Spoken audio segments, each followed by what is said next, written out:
ಏನ್ ಪಾವತಿ ಮಾಡಿದ್ದಾರೆ ಎಲ್ಲ ಸುಳ್ಳು ದಾಖಲೆ ಕೊಟ್ಟಿದ್ದಾರೆ. ಸುಳ್ಳು ದಾಖಲೆ ಹಣ ಕಟ್ಸ್ಕೊಂಡಿರೋದು ಸತ್ತೋಗಿರೋ ಬಾಡಿಗೆ ಹಣ ಕಟ್ಸ್ಕೊಂಡಿರೋದು 3 ಲಕ್ಷ. ಎಷ್ಟು ಲಕ್ಷ ಕಟ್ಟಿದ್ರಮ್ಮ? 2.5-3 ಲಕ್ಷ ದುಡ್ಡನ್ನ ಸತ್ತೋಗಿರೋ ಬಾಡಿಗೆ ಕಟ್ಸ್ಕೊಂಡಿದ್ದಾರೆ.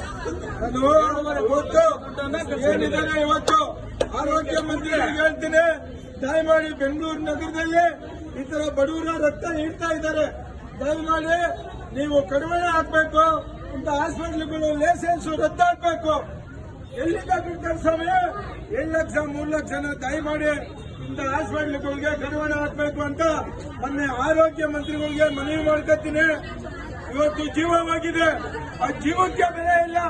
ಕಾಸು ಕಟ್ಟಿ 3 ಲಕ್ಷ ಕಟ್ಟಿ ಅಂತಾರೆ. ಜೀವ ತಗೊಂಡೋಗಕ್ಕೆ ಸುಪ್ರೀಂ ಕೋರ್ಟ್ ಆದೇಶ ಆಗಿದೆ. ಯಾವುದೇ ವ್ಯಕ್ತಿ ಹಾಸ್ಪಿಟಲ್ ಮನೆ ಒಂದು ಕಾರ್ಡಲ್ಲಿ ಬಾಡಿನ ₹1 ಕಟ್ಕೊಂಡು ಕಳಿಸ್ಕೊಡ್ಬೇಕು ಅಂದ್ಬಿಟ್ಟು ಸುಪ್ರೀಂ ಕೋರ್ಟ್ ನ್ಯಾಯಾಲಯ ಗೌರವ ಕೊಡಬೇಕು ಆದೇಶ ಆಗಿದೆ. ಆದೇಶನ ಉಲ್ಲಂಘನೆ ಮಾಡ್ತಾರೆ. ಈ ಹಾಸ್ಪಿಟ್ಲು ಅಪೋಲೋ ಹಾಸ್ಪಿಟ್ಲು ಬೆಂಗಳೂರು ನಗರದಲ್ಲಿ ಯಾವ ಮೂಲೆಯಲ್ಲಿ ಹೋದ್ರು ಇವ್ರದೇ ಕಂಪ್ಲೇಂಟ್. ಸಾರ್ವಜನಿಕರಿಗೆ ತುಂಬಾ ಅನ್ಯಾಯ ಮಾಡ್ತಾ ಇದ್ದಾರೆ. ಈಗ ಯಾರೋ ಪಾಪ ಅವ್ನಿಗೇನು ಗೊತ್ತಿಲ್ಲ, ನಾನು ಬಂದು ಮ್ಯಾನೇಜ್ಮೆಂಟ್ ಹತ್ರ ಮಾತಾಡ್ತೀನಿ ಅಂತಾನೆ. ಆ ಮ್ಯಾನೇಜ್ಮೆಂಟ್ ಎಲ್ಲಿ ಹುಡ್ಕೋದು? ಬಾಡಿ ಹೋಗಿ 2 ದಿವಸ ಆಗಿದೆ, ಯಾರು ಇಲ್ಲ ಜವಾಬ್ದಾರಿ. ಯಾರನ್ನು ಕೇಳೋದು? ನೋಡಿ, ಅವಾಗ್ಲಿಂದ ಇನ್ನೊಬ್ಬರಿಂದ ಬಡ್ಕೊತಾ ಇದ್ದೀವಿ, ಒಬ್ಬರೂ ಬಂದಿಲ್ಲ. ಸುಳ್ಳು ದಾಖಲೆ ಕೊಟ್ಟಿದ್ದಾರೆ ಹಣ ಕಟ್ಟಿ ಅಂತ. ಎಲ್ಲಿಂದ ಕೊಡೋದು? ದಯಮಾಡಿ ಆರೋಗ್ಯ ಮಂತ್ರಿಗಳು, ನಾನು ಮನವಿ ಮಾಡ್ಕೊತೀನಿ, ಗೌರವ ಇದೆ ತಮ್ಮ ಬಗ್ಗೆ.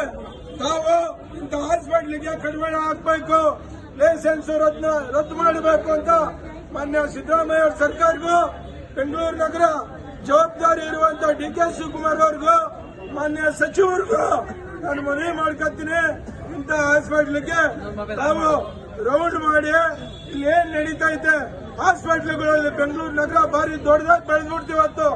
ಹೊರಗಡೆ ಜನರು ಬರ್ತಾರೆ ಸ್ವಾಮಿ, ಇಲ್ಲಿರೋರ ಹತ್ರ ಕಾಸಿಲ್ಲ.